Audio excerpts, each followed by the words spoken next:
মোহাম্মদ আজিজুর রহমান ওরফে মোসাব্বির ও সুফিয়ান মাসুদকে হত্যার উদ্দেশ্যে গুলি করে।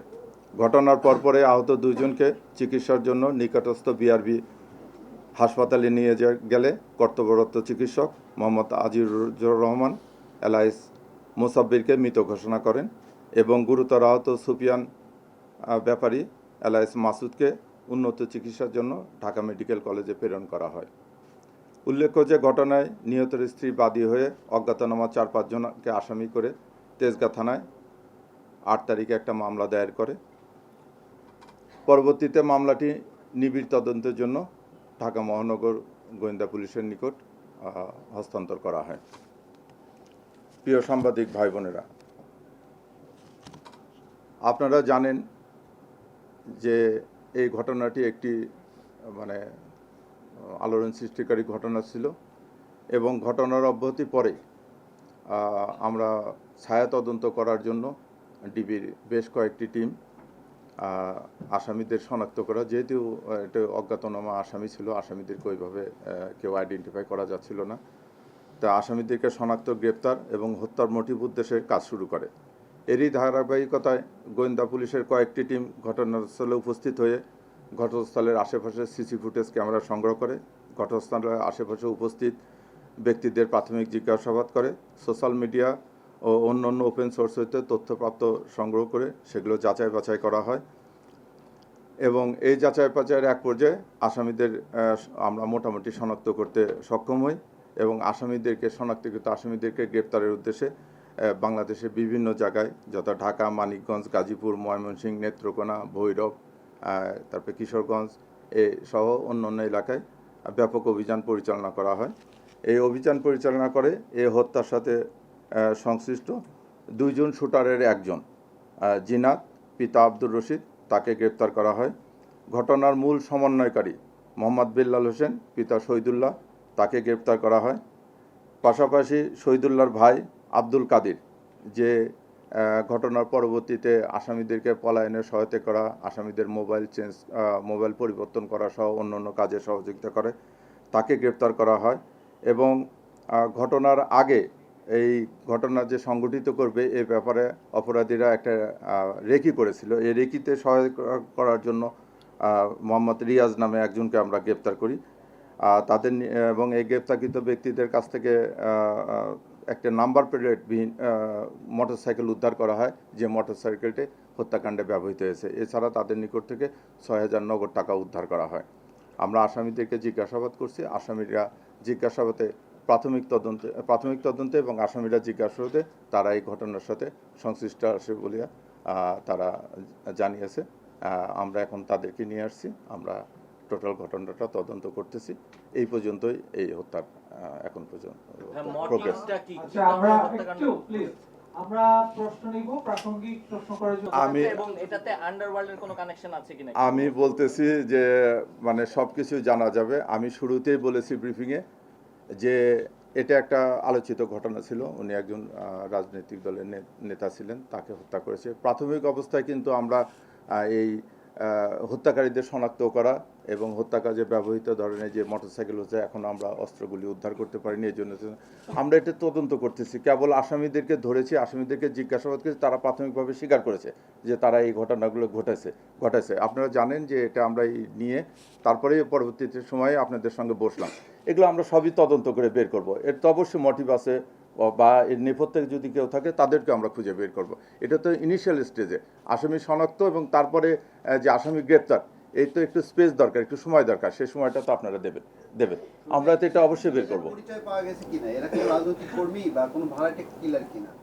কারা? এই যে না, এটা এদের ওরকম রাজনৈতিক রাজনৈতিক ব্যাকগ্রাউন্ড পাওয়া যায় না। তবে তারা প্রাথমিকভাবে যেটা বলছে যে ওই যেটা বললাম যে এখানে কিন্তু আপন 2 ভাই অ্যারেস্ট হয়ে আছে এবং আরেকজন ভাই এই হত্যাকাণ্ডের সঙ্গে সরাসরি জড়িত ছিল বলে আমরা শনাক্ত করেছি। তা কাজে এটা মনে হচ্ছে যে তারা ওখানে ব্যবসায়িক থেকে আছে। এর নেপথ্যেও কিছু আছে কিনা এটা আমরা তো কেবল আসামি নিয়ে আসলাম। আমরা সবগুলো জিনিসই খোঁতায় দেখতে হবে, ব্যবসা কেন্দ্রিক দেখতে হবে, উনি তো একজন রাজনৈতিক ব্যক্তিত্ব। যে আপনারা যে চারজনকে ধরেছেন এই চারজন কি আসলে এই কারণ বাজার বা তেজগাঁয়ের স্থানীয়, নাকি তারা আসলে ভাড়া খাটে, মানে অপরাধ সংগঠিত করার জন্য তারা আসলে ভাড়া খাটে? না, এরা তো এটা এরা দুইজন ইয়েতেও ছিল, কারণ বাজার ছিল, এবং এরা মহাখালী এলাকায় থাকে। আমাদের বাসা কিন্তু মহাখালী এলাকায়, এবং কারণ বাজার কেন্দ্রিক ব্যবসা প্রতিষ্ঠান বা ব্যবসায়ীর সঙ্গে বা এখানে রাজনৈতিক কর্মীদের সঙ্গে ওনাদের ওঠা বসা আছে। প্রাথমিকভাবে আমরা এটা জানতে পারছি।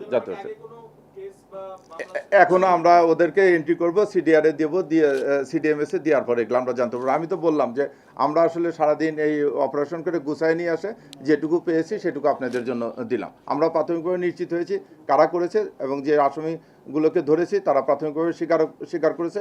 এখন তো তদন্তে আমরা আরও ডিপে যাব এর সঙ্গে নেপথ্যে কারা, যদি কেউ জড়িত থাকে, অন্য কোনো দ্বন্দ্ব আছে কিনা সেগুলো আমরা খতিয়ে দেখব।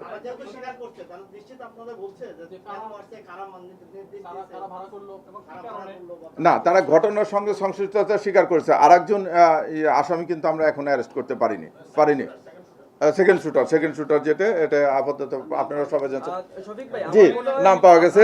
এটা ওই ইয়ারি ভাই হচ্ছে রহিম, এটা আপনারা জানেন। এটা আপনারা ছবি দেখে সবাই আইডেন্টিফাই করছেন, এবং যে শুটার আমাদের হাতে জিন্নাত ধরা আছে তাকেও তো আপনারা ছবি দেখে আইডেন্টিফাই করছেন। প্লাস এই যে বিল্লালের ছবিও আপনারা দেখছেন যে আসছে। সে নামার সঙ্গে সঙ্গে সে জি ওরা 3 ভাই।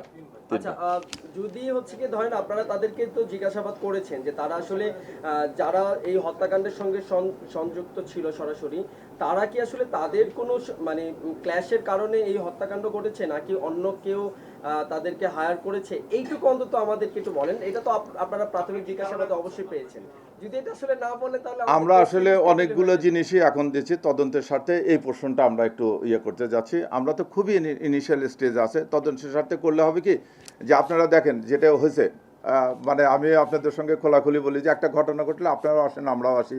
এই যে ছবি যখন ভাইরাল হয়ে যায়, তখন কিন্তু তারা হাইড আউটে যাওয়ার জন্য, এবং তারা এই যে মোবাইল সমস্ত ডিভাইস ত্যাগ করে দিয়ে তারা একটা হাইড আউটে চলে যায়। তো সব কিছুর পজিটিভ এবং নেগেটিভ, ওই জন্য ওই পোর্শনটা একটু আমাদেরকে সময় দেন।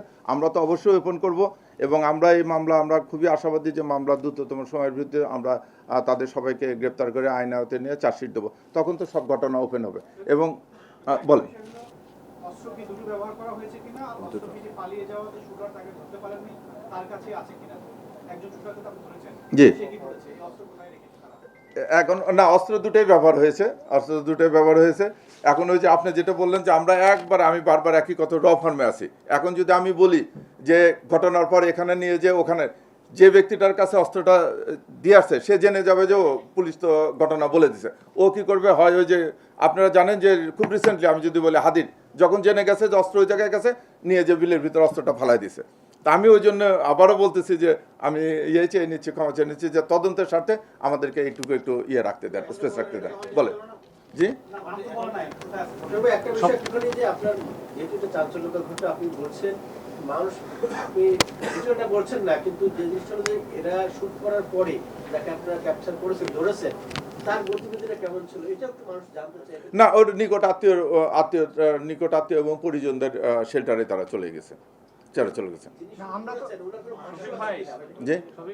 আমরা শুনেছি যে বিল্লালকে বিদেশ থেকে এক বড় ভাই ফোন করে এই চুক্তিটা দিয়েছে তাকে, এবং সেই চুক্তির পরিমাণ 15 লাখ টাকা, এবং পাশাপাশি মামলার যাবতীয় খরচ, এবং সেই 15 লাখ টাকা থেকে 3 লাখ টাকা দিয়ে সে ভাড়া করেছে জিনাতকে। এই তথ্যের সাথে আমরা অনেকগুলো বিষয় খতিয়ে দেখছি, তার ভিতরে আপনার তথ্যটা আছে, এইটুকু শুধু বললাম। আন্ডারওয়ার্ল্ডের কোনো কানেকশন আছে? আমি বললাম যে ভাই একটু তদন্ত করতে এটা তো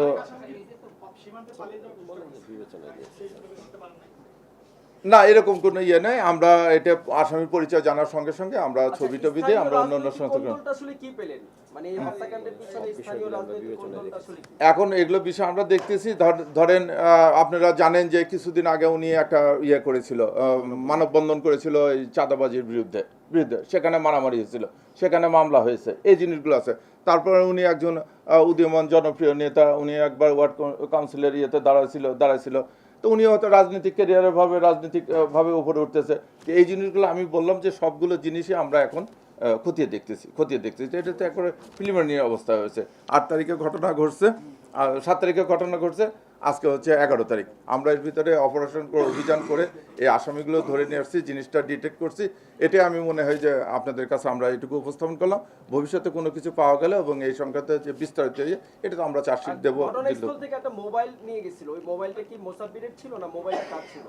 না, এখনো এটা আমরা উদ্ধার করতে পারিনি। এখনো জন্য মোসাদ্দেরের মোবাইল সম্বন্ধে কোনো ইয়ে না।